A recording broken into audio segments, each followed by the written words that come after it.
Hanggang sa lumipas ang panahon, ganap pa silang mga binata at dalaga na sila pa rin ang magkakasama sa paglalaro kahit na sa maliit na mga bagay ay sila pa rin ang magkasama. Ayun, kaya pala pagdating sa kapatid ni Marco, nawawala ka rin sa sarili mo. Masaya kang kasama siya habang kalaro mo siya. Kantsaw ni Karina. Ikaw nga din, wala kang ginawa. Lagi kang nakabuntot kay Katarina. Yun ang asaran ng magkapatid, si Daniel at Karina. Habang si Marco at Katarina rin, ayun din ang asaran nila, ilang magkapatid.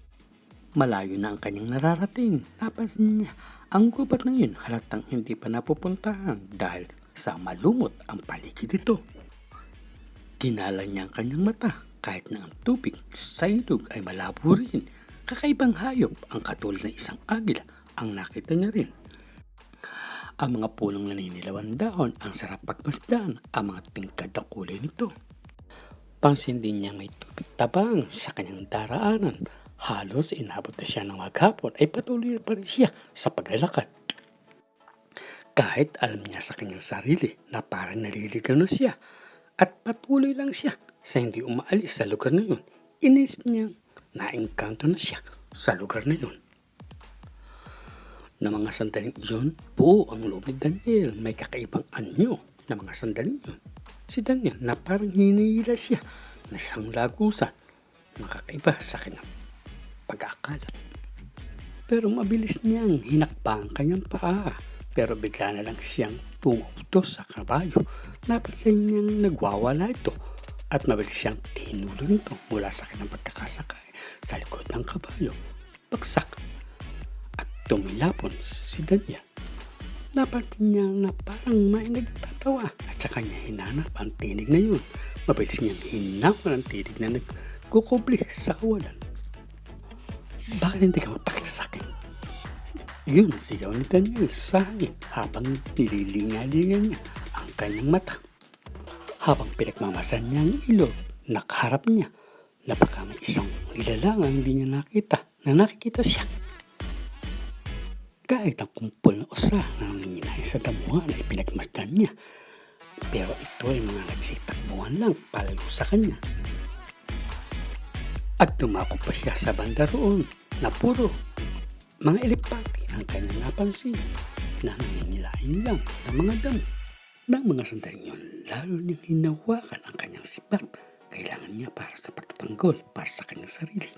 Yun ang naisip nito sa kanyang sarili. Hindi mo ako makikita. Tanging hangin lang ang kakampo mo sa oras at pagkakataong ito. Sabi ng kalikasan. Anong ibig mong sabihin?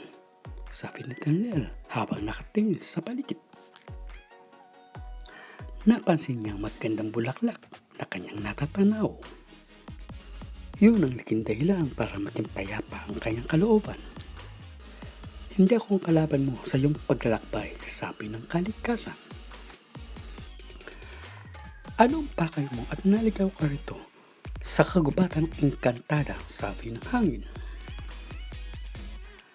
Kahit ako ay nagulat, nabigla na lang akong dalhin ang aking mga paa at pasakay sa isang kabayo na para bang may nag-uus sa akin na pumunta dito sa kagubatan. Kung gayon, si Prinsesa Minerva ang may kakayahan na gawin ito sa iyo dahil ang iyong pamilya at ang palasyo ay nasa ilalim ng kanyang kapangyarihan. Anong ibig mong sabihin?